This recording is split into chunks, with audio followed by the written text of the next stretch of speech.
ऐसा करती हूँ, आज किसी के लिए नहीं, इन दोनों के लिए लेके जाती हूँ, फिर वो अपनी शुरू हो जाएगा। बहन के लिए ऐसा लाई है मेरे लिए।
अस्सलाम वालेकुम बेटे, कौन ऑनलाइन है? वालेकुम सलाम हबीबा।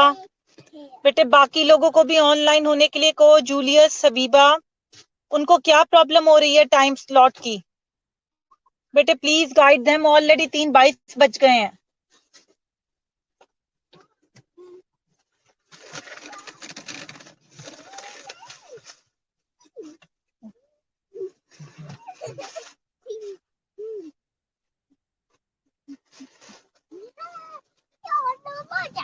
नो बेटे, 3 बजे की मैं ऑनलाइन हूँ, आप लोगों को क्यों टाइम शो नहीं हो रहा? जब आप लोग नहीं ऑनलाइन हुए तब मैंने आपसे पूछा है कि टाइम कहीं 4 बजे का तो नहीं है, क्योंकि मैं 3 बजे की स्लॉट ऑनलाइन करके बैठी हुई हूँ।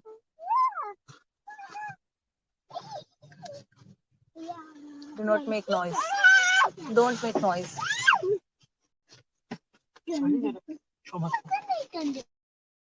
ये आज आज और कल का ये इसी वीक है बेटे, नेक्स्ट वीक से वैसे ही फेस टू फेस क्लासेस हैं, तो इंशाल्लाह ये हैसल नहीं रहेगी। इसीलिए मैं जब 3 बजे आई और आप लोग नहीं आए तो आई वॉज कंफ्यूज कि कहीं 4 बजे तो नहीं था, तो मैंने आपको मैसेज किया, यू सेड नो, फिर मैंने आपको कहा कि मैं ऑनलाइन हूँ, आओ। 4 लोग बेटे इतनी छोटी क्लास में, please do come online, be serious in your studies.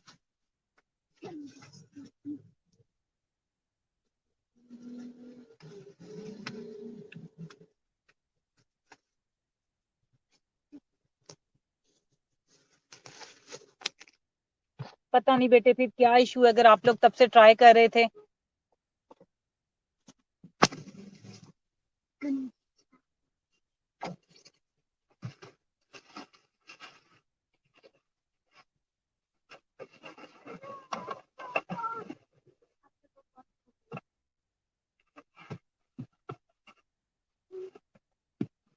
वालेकुम अस्सलाम बेटे। अच्छा बेटे, 5 लोग हो गए हैं, without wasting any further time अब हम स्टार्ट करते हैं, ठीक है? बेटे मैं क्या पढ़ा रही थी लास्ट टाइम आपको?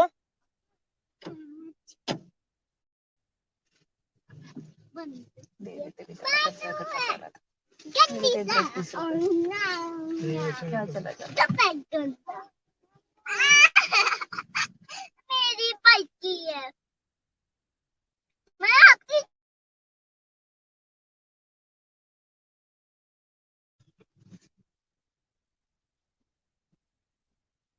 जी बेटे प्लीज मुझे बताइए, क्या पढ़े थे बेटे हम?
बेटे वकास गिल के नोट्स में जो 52 और 55 6 तक मैंने क्वेश्चन करवाए थे वो हमने कवर करवा दिए थे, वो हो गए थे बेटे कवर।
अच्छा बेटे प्लीज क्वेश्चन नंबर 89 निकालिए वकास गिल का। आज मैं नया चैप्टर स्टार्ट करने लगी हूँ आपको, नर्सिंग मॉडल्स।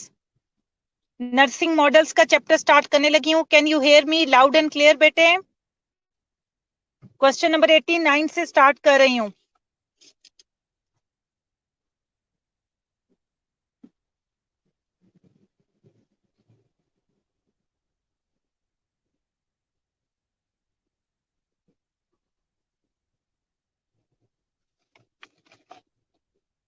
आवाज आ रही है सबको? Okay great. बेटे क्वेश्चन नंबर 9 है, write down the types of models of care. यानी कि जो केयरिंग के मॉडल्स हैं नर्सिंग, उनको हमने राइट डाउन करना है। ठीक है, तो हम इसको जो भी नर्सिंग के मॉडल्स हैं हम उनको दो टाइप्स में डिवाइड करते हैं। ट्रेडिशनल मॉडल्स ऑफ केयर जो पहले से चलते आ रहे थे, और इंटीग्रेटेड मॉडल्स ऑफ केयर जो अब हैं। ट्रेडिशनल के अंदर हमारे पास फंक्शनल नर्सिंग आ जाती है, team nursing, total patient care and primary nursing. जबकि इंटीग्रेटेड के अंदर practice partnerships, case management, critical pathways, differentiated practice, patient centred care, clinical micro systems and other innovative systems, ये सब हमारे पास इंटीग्रेटेड मॉडल्स ऑफ केयर में आ जाते हैं। सबसे इंपॉर्टेंट है हमारे पास जो ज्यादा पेपर में पूछे जाते हैं वो ट्रेडिशनल मॉडल्स ऑफ केयर पूछे जाते हैं, और इंटीग्रेटेड में से भी मैं वही करवाऊंगी जो पेपर में ज्यादा इंपॉर्टेंट है। सो हमारा मेन फोकस रहेगा बेटे ट्रेडिशनल मॉडल्स ऑफ केयर पर। ट्रेडिशनल मॉडल्स ऑफ केयर पे मैं पहला मॉडल कवर करवाने लगी हूँ जो कि है फंक्शनल नर्सिंग। सबसे पहले उसकी डेफिनेशन है, a nursing care delivery system in which the needs of patients are broken down into tasks and assigned to caregivers. Functional nursing बेटे तुम्हें नाम से ही पता लग रहा है, फंक्शन टास्क के हिसाब से पेशेंट की जो केयर हमने प्रोवाइड करनी है, पेशेंट की नीड्स के हिसाब से उसकी केयर को छोटे छोटे टास्क में डिवाइड कर दिया जाता है, यानी छोटे छोटे फंक्शंस में डिवाइड कर दिया जाता है, और फिर जो भी केयर गिवर्स हैं वो टास्क उनमें इक्वली डिस्ट्रीब्यूट कर दिए जाते हैं। तो फिर इसमें हमारे पास जैसे कि जो रजिस्टर्ड नर्सेज हैं वो पेशेंट को असेस करेंगी, जबकि जो अन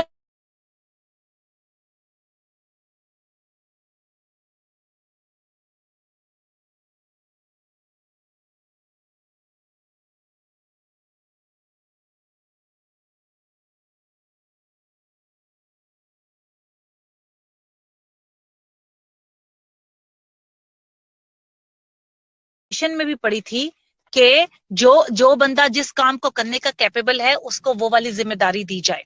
तो यहाँ पर भी यही हो रहा है, पेशेंट की नीड्स के हिसाब से उसकी केयर प्लान को प्लान जो है वो असेस किया जाता है, फिर उसका एक केयर प्लान बनाया जाता है, फिर उस केयर प्लान को तमाम पर्सनल के बिटवीन जो है वो डिवाइड कर दिया जाता है। जैसे कि जो अनलाइसेंस्ड असिस्टिव पर्सनल है वो पेशेंट को असेस तो नहीं कर सकेंगे वैसे प्रॉपरली, इसलिए वो काम जो है बेडिंग का, बेदिंग का, वाइटल साइन का, ये उनको दे दिया जाता है। और जो पेशेंट असेस करने वाला टास्क है वो रजिस्टर्ड नर्सेस को, जिसमें कि वो एक्सपीरियंस्ड है। अब हम इसी सिस्टम के एडवांटेजेस और डिसएडवांटेजेस देखते हैं। बेटे इसके एडवांटेजेस ये हैं कि all employees such as registered nurses, unlicensed assistive personal become efficient and effective at performing their regular assign task. इसका मतलब ये है कि सारे के सारे लोग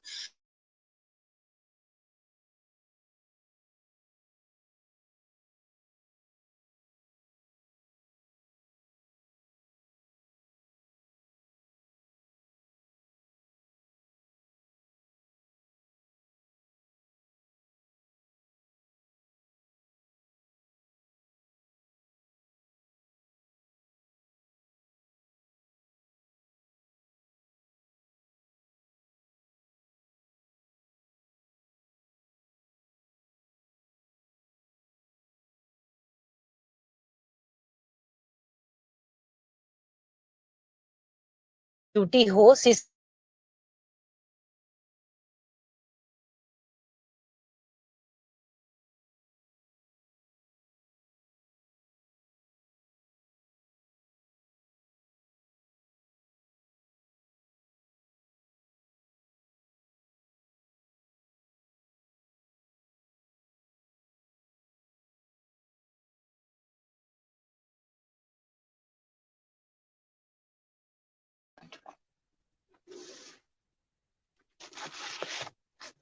जी बेटे, तो यहाँ पर ये है कि हम ये कहते हैं कि जब किसी को एक काम दे दिया जाए और वो काफी माह से वो काम करता जाए, और जब उसको हम नया टास्क देते हैं तो वो उसको चैलेंजिंग लगता है वो नया टास्क। ठीक है, तो इसलिए बड़ा जरूरी है कि उस नए टास्क को हम क्या करें, नए टास्क के लिए हमने एम्प्लॉयज जो हैं वो नए चैलेंजेस के लिए तैयार नहीं होते, वो खुद को जो है वो समझते हैं कि प्रोडक्टिव नहीं टास्क वो कर रहे हैं उसके लिए वो ठीक है, बाकी टास्क में वो खुद को एडजस्ट नहीं कर पाते। ये इसका नुकसान है एक ही पर्सन से एक ही का किस्म का टास्क करवाने के लिए। 5 मिनट का टाइम मैं दे रही हूँ, 5 मिनट के लिए मैं खामोश हूँ। मॉडल्स के नाम से लेके ये डिसएडवांटेजेस तक जो मैंने पढ़ाया ये पढ़ो, फिर मैं अगली टाइप पे चलती हूँ which is team nursing. Start reading now बेटे।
बेटे डोंट मेक नॉइज।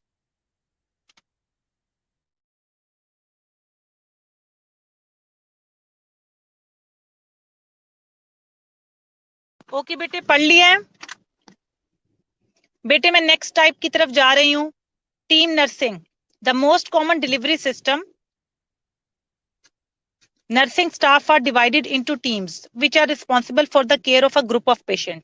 यहाँ पे पेशेंट को भी ग्रुप्स में डिवाइड कर दिया जाता है, ग्रुप ऑफ पेशेंट्स में, ठीक है। पेशेंट का एक ग्रुप बना दिया जाता है और नर्सिंग स्टाफ को टीम्स में डिवाइड कर दिया जाता है और उन्हें फिर उन ग्रुप ऑफ पेशेंट की केयर की रिस्पॉन्सिबिलिटी दे दी जाती है। द टीम और model is led by a registered nurse may include other registered nurses, licensed practice nurses, unlicensed assistive personnel। अब इस टीम में कौन कौन होता है? रजिस्टर्ड नर्स, जिसके साथ और रजिस्टर्ड नर्स भी शामिल होंगी। उस रजिस्टर्ड नर्स को हम टीम लीडर बना देते हैं, जिसका सबसे ज्यादा एक्सपीरियंस होता है।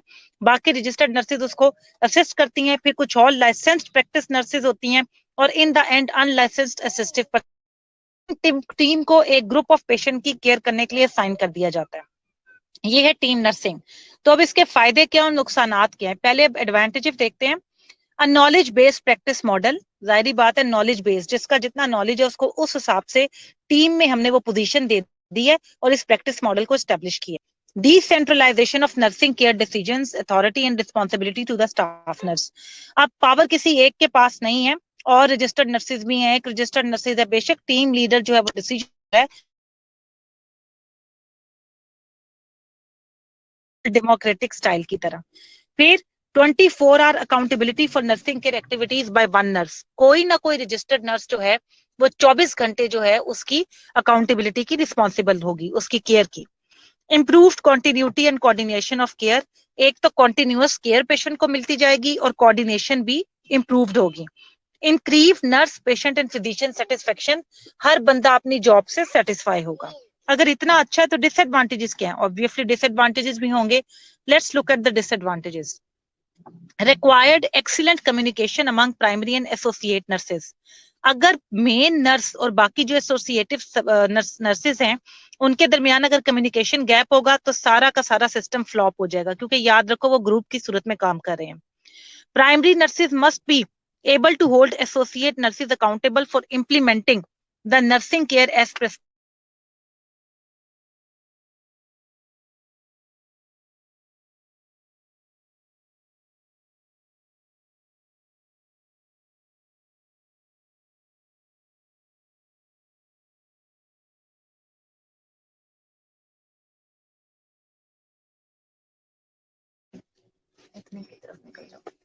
उसके बाद है हमारे पास क्रिटिकली इल पेशेंट में have several primary care nurses and disrupting the continuity of care.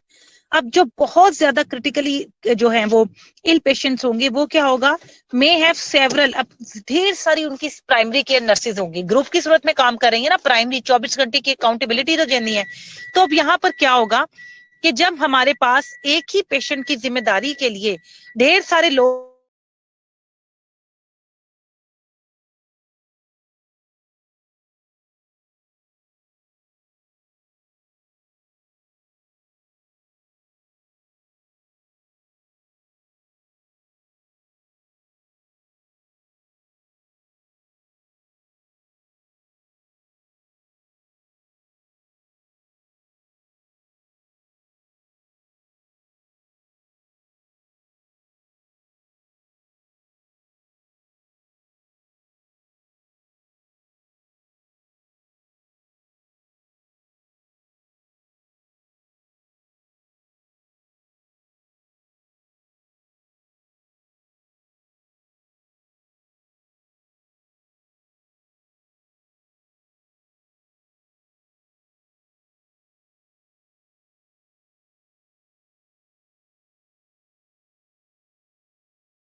जी बेटे, फंक्शनल टीम नर्सिंग भी हमारी यहाँ पर खत्म हो गई और फंक्शनल नर्सिंग भी खत्म हो गई है। ठीक है, आज के लिए बस इतना ही काफी है। कल मैं आगे इसी चैप्टर को लेके रिज्यूम करूंगी। कोई क्वेश्चन है तो ask me here, otherwise I am gonna sign of.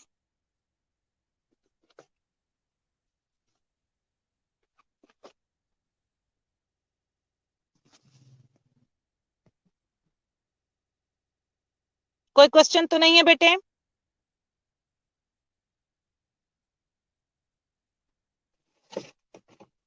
Okay बेटे, मैं इसको नेक्स्ट क्लास में आगे से लेके चलूंगी। प्लीज अटेंडेंस मार्क करके मुझे व्हाट्सएप पे मैसेज कर दो। I will catch you tomorrow. Allah Hafiz for today. ये 2 सिस्टम आज के लिए नफ है। ओके बेटे, अल्लाह हाफिज।